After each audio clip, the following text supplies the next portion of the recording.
خیلی خیلی خوش اومدید. سلام عرض میکنم خدمتتون. امیدوارم که حالتون خوب باشه، روزتون بخیر باشه. عرضم به خدمتتون که خب ما همونطور که اطلاع رسانی کرده بودیم، امروز بر روز دوشنبه ساعت 12 ظهر قرار که یک لایو رو در خدمت شما باشیم با بررسی در واقع هم بازار، هم حالا اتفاقاتی که حالا حاضر افتاده و فرصت هایی که پیش رو داریم و میتونیم در واقع ازشون استفاده بکنیم. ما امروز در خدمت آقای فرزاد هستیم. من ایشون هم اومدن، من ایشون رو اد کنم به داخل لایو و در خدمتشون باش.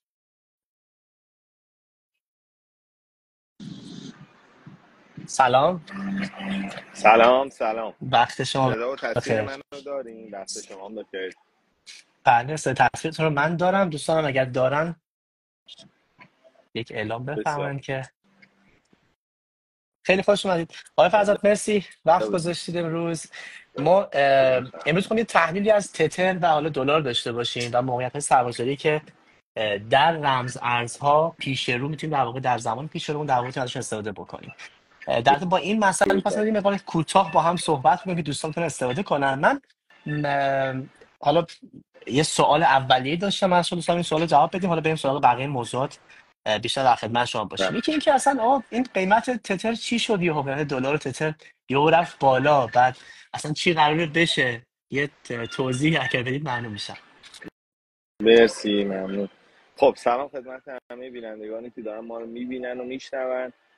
عرضم به حضور شما، حالا خودتون بهتر میدونید، حالا بینندگان احتمالاً میدونن تتر خب معادل همون دلاره و 90% قیمت دلار تو ایران روی تتر هم تاثیر میذاره و از اونجایی که تتر رو راحت تر میشه خرید، معمولا قیمت تتر تو اینجور مواقعی که حباب میگیره دلار، قیمتش یه مقدار بالاتر هم میره به نسبت حالت عادی خودش. اتفاقی که افتاد اینه که خب پیش بینی میشد دیگه، چون نمیخواستن قیمت بنزین رو گرون کنن، قیمت دلار یه مقدار رفت بالا و تاثیر گذاشت روی خرید تتر و تتر هم به همون میزان رفت بالا و چون خرید و فروشش راحت‌تره یکم سریعتر رشد کرد که البته بانک مرکزی درگاه های پرداخت صرافی ایرانی رو مسدود کرد که بتونه این رو کنترل کنه، ولی خب باز به همون صورت نمیشه چون راه های خرید تتر خیلی زیاده و خیلی راحت میتونن اینا رو خرید و فروش کنم. من توی تحلیل هایی که حالا ما هم توی کانال تریدمون میذاریم برای دانشجوامون، هم توی همین استوری های پیج خودم گفتم که یک لگای حرکتی بزرگی تتر گرفته و داره 8% میره بالا و اسلام میده. و من دیروز یا پیروز گفتم که محدوده 81 و 800 تا 82 محدوده خوب در بازگشت قیمته و از اونجا قیمت برگشت تا 70,000 تومان و من از این ریزشش تونستم یه سود خوبی بگیرم. ببین خب حالا شورت شاید خیلی از گرفته بینندگان بودی ما الان درسته؟ ندونن. بله حالا شاید خیلی از بینندگان ما ندونن ما خیلی تو این بازار مالی سعید جان جاییه که پول از جیب آدم‌های عجول میره به جیب آدم‌های صبور و اینکه چه کار باید بکنید من حالا الان بهتون نشونم میدم که صادقانه بگم این کارو کردم. من به همه گفتم من از 78,000 تومان، حتی ریزش توی پیج من هست، من از 78,000 تومان به همه گفتم که دیگه نخرید. یعنی اگر قبلش خریده بودید بازی توجیه داد دیگه، از 78 به اون بعد موقعیت خرید نداره و گفتم بفروشید. یا حالا خیلی هم ندونن شما حالا آموزش میگیم معاملات تعهدی یا فیوچرز، ما از 78,000 تومان شورت گرفتیم که دوستان اتفاقا بهتون نشون بدم بچه‌ها ببینن. ببین من اینجا دارم تاریخچه معاملاتمو، تو همین چند روز که اتفاقا تو سفرم بودم ببین من چند تا معامله فروش تتر به تومن گرفتم از 79 و 200، 79 و 388، 79 80,900 تومان، 79 و 200. خب نتایجش هم اینجا از چیزی نیست که من بخوام دستکاری کنم، یه 2,800,000، یه 6,500,000، یه 1,700,000 ضرر، یه 13 میلیون سود و یه 1,300,000 هم سود، دوباره یه 245,000 سود.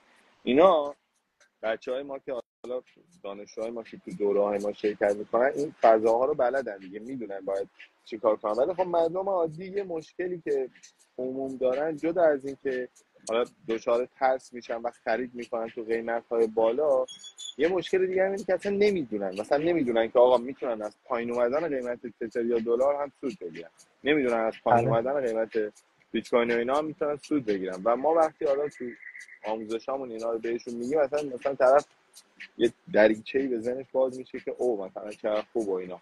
البته زیاد موافق نوسانگیری از دلار نیستم، ولی خب موقعیت دیگه، موقعیت وقتی تحلیل درسته میشینه و وقتی میتونیم از این موقعیت سود بگیریم چرا نگیریم.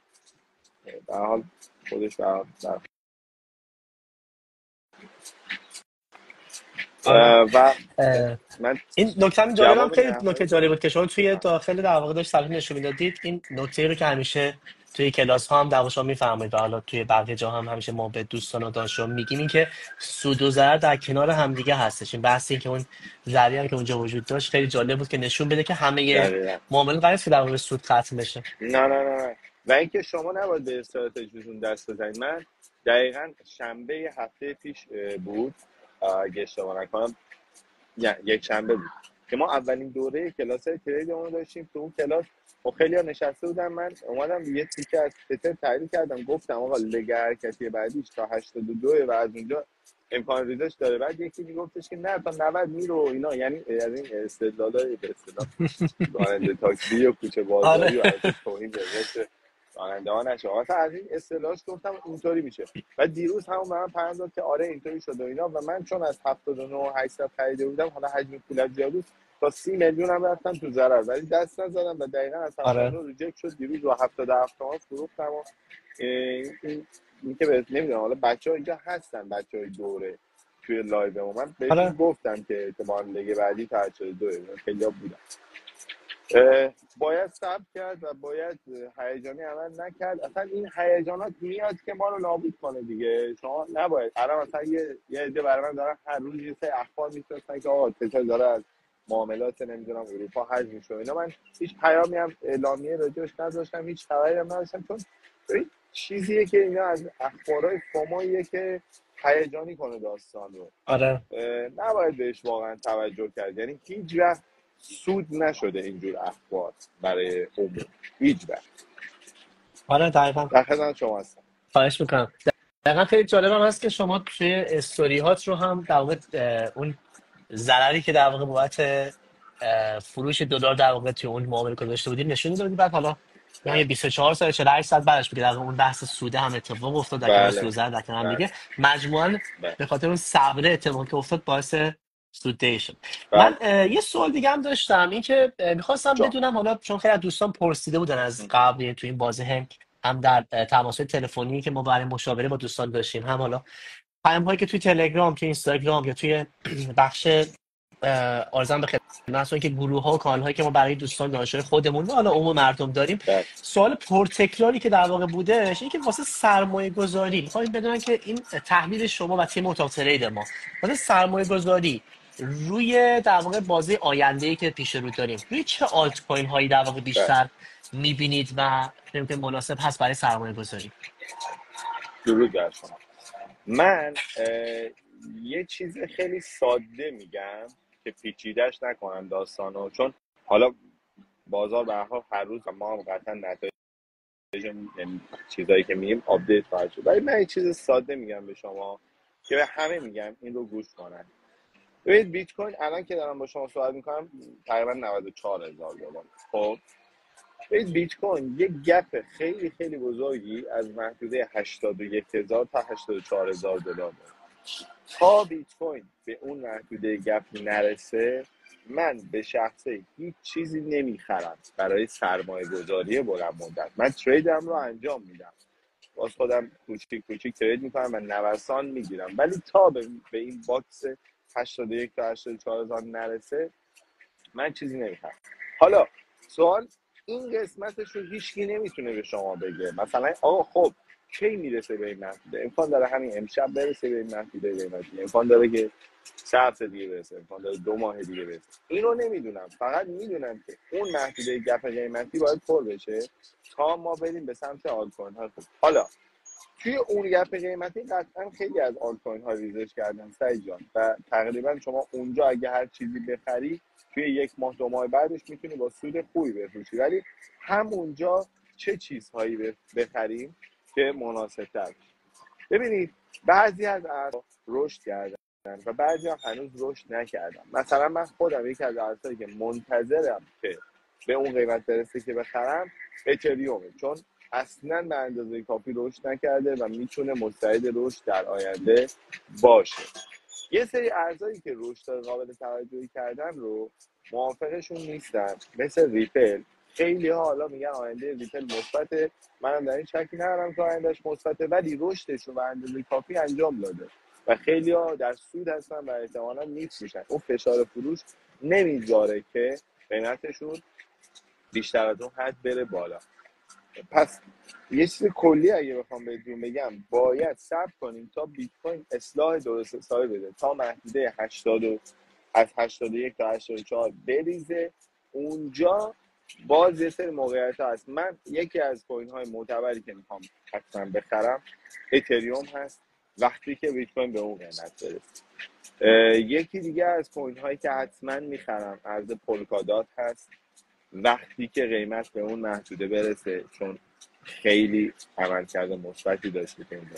یکی دیگه از ارز الگوراند هست ALGO که خیلی ارز مناسبیه واسه اون موقع، و همچنین ارز ورد کوین WLD ارز مناسبیه واسه اون محدوده. اینایی که دارم میگم همه ارزهای با پدر مادری هستن که سرمایه گذاری درشون میتونه مورد قبول باشه، یعنی میشه و ازشون سودی گرفت. و یکی دیگه از ارزها فایل کوین هست. شاید حالا خیلی از ارزها دیگه توی این مدت رشد خوبی داشتن و مثلا میگن شما چرا اونها رو نمیگی. ببین موقعیتی که رفته میشه مثل همون دلار 79 80 هزار تومانی، یعنی وقتی از یک نقطه گذشت و شما دیگه نخریدی دیگه ارزش نداره، خیلی باید وایسی برگرده پایین‌تر و اینا سقف‌های قیمتی خوبی ثبت کردن و الان دیگه زیاد مناسب خرید نیستن. پس من اگه بخوام به شما یه پیشنهاد بدم، اولا که باید صبر کنید تا بیت کوین به اون محدوده برسه. در غیر این صورت هر خریدی متحمل ریسکه، یعنی دید آدم ها ما هم فرق میکنه سعید جان. مثلا اگه یکی به من بگه من میخوام یه چی بخرم 5 سال دست نزنم، میگم همین الان بخرم، هیچ فرقی نمیکنه. چرا؟ چون با این ریزشی که من انتظار دارم بیت کوین حدوداً 10% بریزه، یه سری ارزا میتونن تا بین 15 تا 20% بریزن و ما از اونجا با سود اینا میتونیم سود خوبی بگیریم. ولی مثلا کسی که میخواد 5 سال هولد کنه اصلا دیگه براش فرق نمیکنه 10% 20%، اون دنبال سود بالای 10,000% و رو همین قیمتا میتونه بخره. ولی اگر از من میشنوید، یعنی کاری که خودم دارم میکنم، خیلی ها این روزا به من گفتن که آقا تتر میخوایم اینا، گفتم آقا من خودم نمیخرم. من واقعیتش هم بهتون بگم، من خودم تتر رو منتظر محدوده 74,000 تومان هست. یعنی الان اتفاقا خیلی هم تتر لازم دارم، ولی من منتظر محدوده 74,000 تومان هستم، چون اگه بخرم سوخت میدم. یعنی 5% 6% دارم بالای قیمت میخرم و این 5% رو در آوردن تو بازار مالی به همین راحتی، اونم تو ترید به همین راحتی. آره دقیقاً. من برای اینکه این مقدار شفافتر هم برای خودم هم برای حالا دوستان باشه، ما اگر بخوایم زمان بندی حالا بجز بحث حالا معاملات فیوچر اسکالپینگ که تو بازه کوتاه مدت بله روزانه انجام میشه بزنیم کنار، ولی بحث اثبات سرمایه گذاری های متفاوت اگه بازه زمانی در نظر بگیریم، بازه زمانی تا زیر 2 ماه، بازه زمانی 2 تا حالا در واقع 6 ماه و به بالا و بالای 2 سال بخوایم نظر بگیریم، یعنی 6 ماه تا 2 سال و بالای 2 سال، این بله پیشنهاد سرمایه‌گذاری که شما می‌گید تو کدوم بازه جا میگیره؟ زیر 2 تا 6 ماه، 6 تا 2 سال، یا نه بالای 2 ساله؟ بله این پیشنهاد سرمایه‌گذاری من بین 2 تا 6 ماه، یعنی تو 6 ماه آینده. ببینید من یه نکته بهتون عرض کنم. من قبل از ببین ما متاسفانه الان تو بازار ارزهای دیجیتال با یه موضوع عجیبی روبرو هستیم، اونم ترامپ و ایلان ماسک. متاسفانه اینا خیلی دارن بازار رو دستکاری میکنن با اخبارش. ببین تا ترامپ نشینه توی کاخ سفید، من به شخصه رو خرید خیلی تردید دارم. یعنی من در این که قیمت ها میره بالا اوکی، اما ولی مثلا یه اخباری هست که خب با پیروزی ترامپ خیلی بازار غیر خطی عمل کرد. من معتقدم که باید یه 2-3 هفته صبر کرد، یه 2-3 هفته صبر کرد تا قیمتا به نقطه خوبی برسه و بعد از اون برای 6 ماه، یعنی همیشه هم همینطوری بوده، بازار رشد بازار تو بازه های 3 تا 6 ماه هست، بعد از اون بازار میره توی رنجی و بعد دوباره 2-3 ماه رنج میزن و بعد دوباره پرت میشه بالا. ولی من دوست دارم یه سود حداقل 100%، حداقل 100%. یعنی مثلا من خیلی دوست دارم اتریوم، الان که دارم با شما صحبت میکنم اتریوم قیمتش $3420. من خیلی دوست دارم اتریوم رو 2800 بخرم و رو محدوده 5000 خورده‌ای بفروشم که میشه سود 100%. تازه از اتریوم، از بقیه ارزان میشه سودهای بیشتری گرفت تا مثلا فرض کنید 6 ماه آینده این کار رو انجام بدم و بعد از اینکه این کار رو انجام دادم دیگه دوباره پولامو کش کنم و وایسم منتظر جامپ بعد. ولی اگر کسی به قول شما میخواد تو بازه 6 تا 2 ساله یا 2 سال تا 6 ماه کار کنه، فرقی نمیکنه. الان هم قیمتا جای خوبی هست در واقع اونجا دیگه مثل خرید ملک میمونه. ولی این چیزی که من به شما عرض کردم برای بازه 2 تا 6 ماه هست. خیلی هم عالی. من فقط 2 تا سوال از دوستان داشتم. دوستان اگر سوال دارید چون توی کامنت ها قاطی میشه بزنید تو کوئسشن بنویسید. نام ارزها چی بود داخل لایو قطع شد، اگه بشه یک بار دیگه ارزها رو بگیرید فقط چشم. تیکوار برای دوستان. من الان براشون می نویسن اینجا اتریوم پولکادات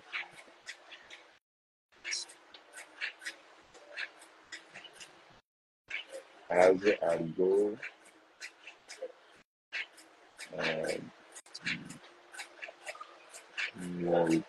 مول اینا. حالا ما تو کانالمون هم بذاریم بهتر این سایت سوزیدی تو کانال بذاریم که من بچه ها خواستن پیشنهادم اینه که حوض فقط هم تیتفار شما بگید، حالا بچه ها داخل بسیار کانال خوب. هم میذارن که بتونن بعد دوستان استفاده کنن. سال بعد که لایو باریکلا. ضبط میشه، لایو رو ضبط میکنیم ولی نه در کانال قرار نمیگیره. خلاصه این لایو رو اگر دوست داشتید پیام بدید دایرکت بدید، حالا دوستان براتون هماهنگ کنن که براتون ارسال بشه. و نظرتون در مورد ریپل تو بازی زمانی 6 ماهه چیه؟ ریپل ببینید، من الان اینی که میگم شاید ریپل قیمتش خیلی بره بالا. الان میگن که مثلا چت جی پی تی هم پیش بینی کرد ریپل میره بالا یا مثلا فلان. به نظرم از ریپل رشدش رو انجام داد و کلا یادتون باشه گذشته ارز خیلی مهمه. یه ارزی مهمه که چقدر درگو عمل کرده. خیلی به من میگن سولانا، من سولانا رو برای سرمایه‌گذاری پیشنهاد نمیدم چون سولانا در سال 2021 تا 2023 بدترین عملکرد رو داشته، یعنی بیش از 90% ریزش قیمت داشته. همین ریپلی که داریم راجعش صحبت می‌کنیم دوستان 4 سال درگیر دادگاه سک و بورس اوراق و بهادار آمریکا بوده و اصلا تکون نخورده قیمتش و حالا اومده توی مثلا یک ماه مثلا رشدهای چند صد درصدی انجام داده. من خودم نمیخرم ریپل رو، نیستم. خیلی عالی. اگرم من بخرم خیلی بنک اوکی. مرسی. حالا دوستانی که بودن صدا ضعیفه اینها، حالا فکر کنم فیلم مجموع صدا اوکی بوده، ولی خلاصه صحبت ها رو ما حتما هم داخل اینستاگرام هم داخل کانال میذاریم. من خواهشم اینه که دوستان عزیز اگر چون لینک کانال من اینجا بذارم قابل در واقع کلیک نیست و نمیتونید کانال رو باز بکنید، به همکارم پیام بدید دایرکت، حتما براتون ارسال میکنن، شما کمکتون میکنن، راهنمایی میکنن. اگه استوری بذارید تو پیج شرکت و اون لینک رو بذارید که همه بیان تو کانال تلگرام، اونجا ما میتونیم وایس هم بذاریم براشون. خیلی دقیقاً. مناسب یه سری آره، سیگنال هم میداد. سوالاتتون رو هم حتما هم تو دایرکت هم ما با همکاری بچه‌ها در واقع یه استوری میذاریم، باکس درست کنیم برای سوالاتی که احتمالاً براتون پیش اومده، میتونید بپرسید و راهنماییتون میکنن.